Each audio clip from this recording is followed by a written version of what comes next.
the next person who's going to have a chat with us is someone clearly down with the kids. It's Dave Wright over here, who's an avid Twitterer. Tweeter. Twit, yeah.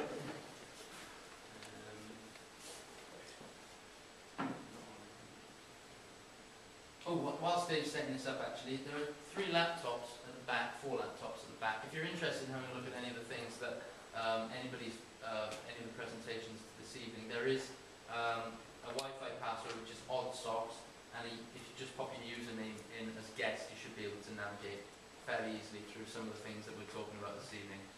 If you're interested, we will be having a break roughly halfway through. So if you'd like to have a look at it at that point, that would be fine.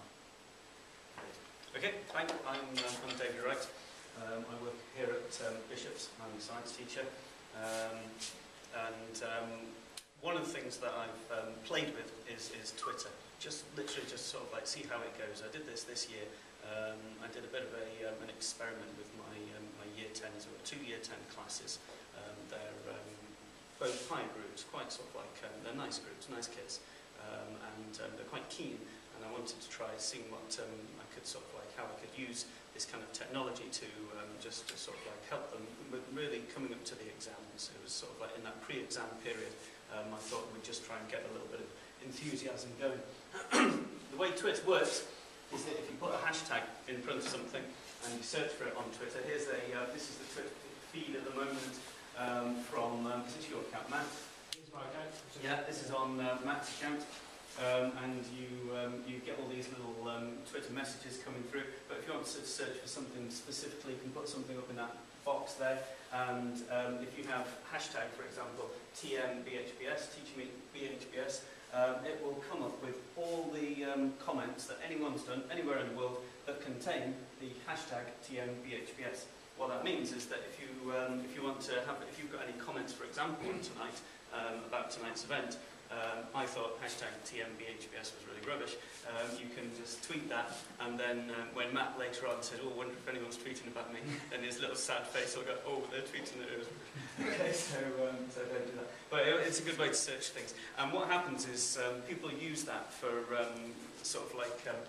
For anything that they think is relevant. For example, they might put hashtag GCSE or hashtag GCSE science. When I'm going on it, you tend to just try and guess, what would people put on hashtag biology or something like that. But there are sort of like specific ones that people that tweet regularly use. EdChat is one, which education chatting is one that a lot of people use.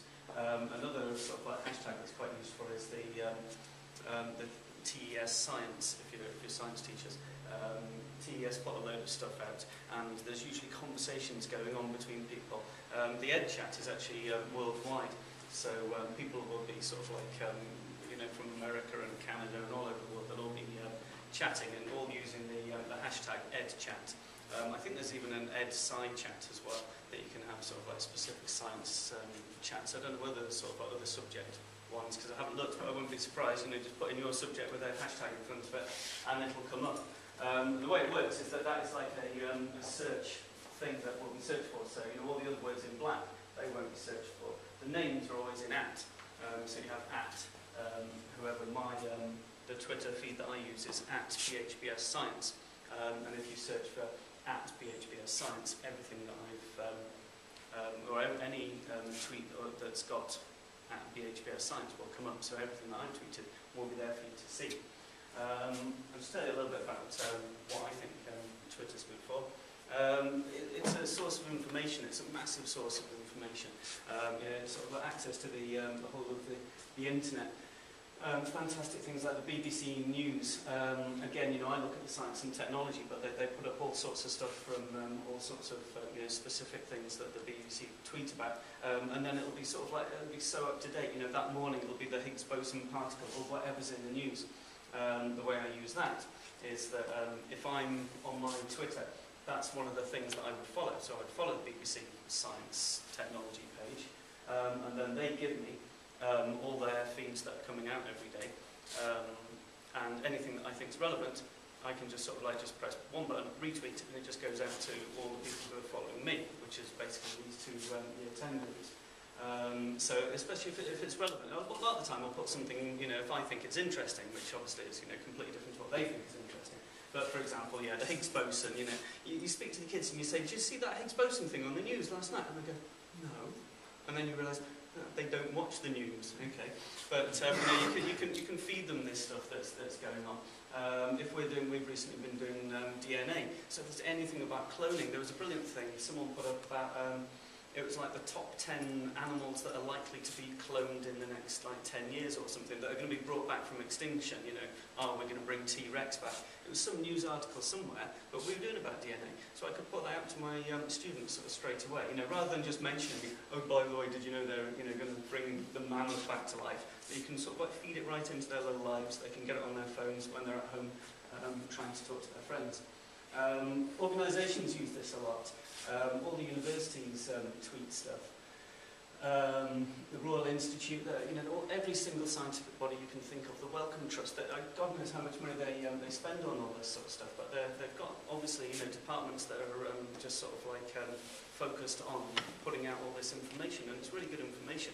And it's like either reading all their periodicals and getting sort of incredibly short little bursts of information about what they're talking about.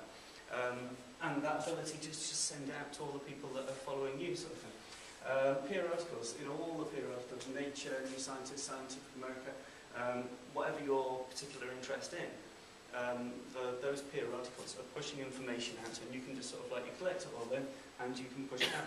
National Geographic do this thing where obviously they put out loads of photographs. So if they put out a photograph that I think is cool, like a picture of a kitten or a koala bear or something, out it goes, into my students. These things, if you are science teachers, periodic videos, that's the Nottingham University department where they've made all the videos of the periodic table, which is an absolutely fantastic resource.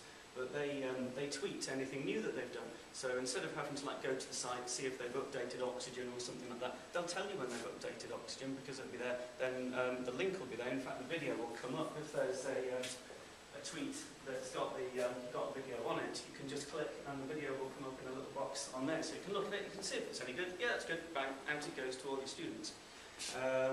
Minute Physics is another amazing guy. You've got to look him up. He just, I think he's Canadian, and he just does these cool little animations of explaining the most ridiculous things. He just starts off, what is gravity? And then after a minute you go, that's what gravity is, right? Cool. And he'll do the Higgs boson, and he'll do all sorts of crazy things, is the world really round, that kind of thing. And they're really, really good. And obviously, they're not the sort of thing that the kids are going to look for necessarily, but maybe if it's shoved into their phones, that, like I say, they're there. They're trying to communicate with their friends, and then every now and again they get this annoying little thing from Mr. Wright that comes up that's telling them about the Higgs boson. They go, But in 30 seconds they can watch the video. So that's quite cool.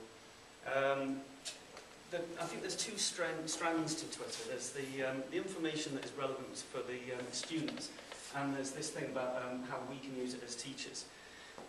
Some teachers, they do it completely separately, those two things. They'll actually have a teacher identity and a student from identity.